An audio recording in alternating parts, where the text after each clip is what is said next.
and the uncovering of arrears which spanned the period 2014 to 2016. This brief is also in response to a press conference by the minority that clearly suggested that the NDC government ran a ministry that knew little about the extent of data transparency. If these issues are not addressed, it will threaten the ability of this government and future governments to deliver on their mandates. Ladies and gentlemen, in his revelation, the Vice President made known that an amount of over 7 billion as arrears has been uncovered in the process of interrogating data that was made available to the government. What is deeply worrying is the revelation. In the revelation is that the arrears covered the period 2014 to 2016 and spanned the period during which negotiations of the extended current credit facility program with the IMF began.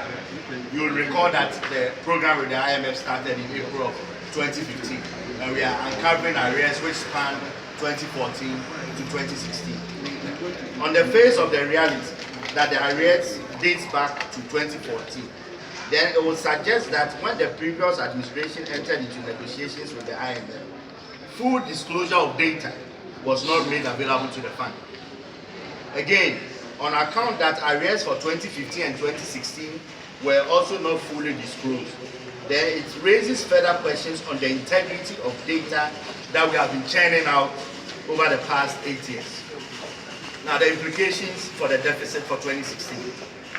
Already, we are learning of a budget deficit on a cash basis of 8.5 to 9.5% of GDP.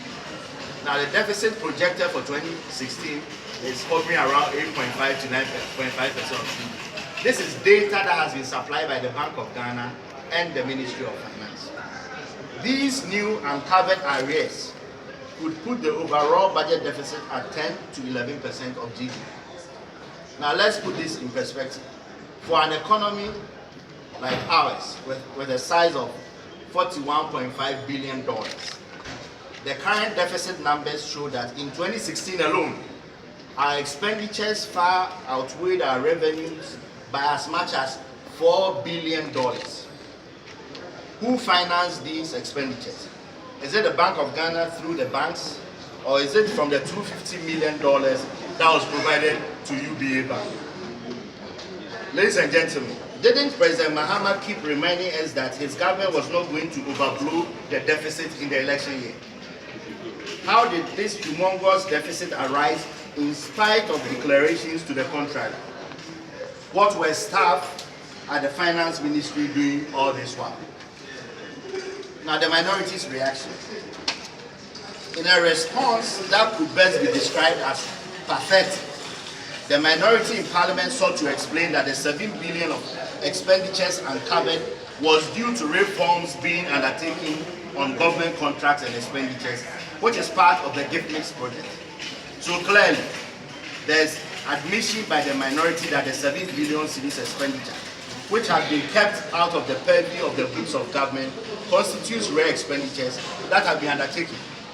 So the deficit of 9.5% that we are talking about comes from data supplied by the Bank of Ghana and the Ministry of Finance. If you add on the 7 billion uncovered, then we reach the 11.5 that we are talking about as deficit for the year. The reaction by the former Deputy Minister, Ato Forson, which is sad and deeply worrying, depicts a team that is grossly unaware of the extent to which the nation's goods may have been cooked to provide a false sense of good economic management and to deceive investors. More worrying is the fact that the former Deputy Minister attributed the arrears accumulation to reforms underway and the way in which data is captured. What the former Deputy Minister describes as creative accounting management is unethical and dangerous.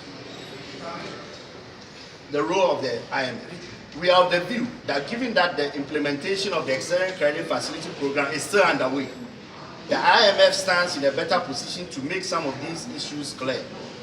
As to whether this represents a breach of the ECA program conditionalities,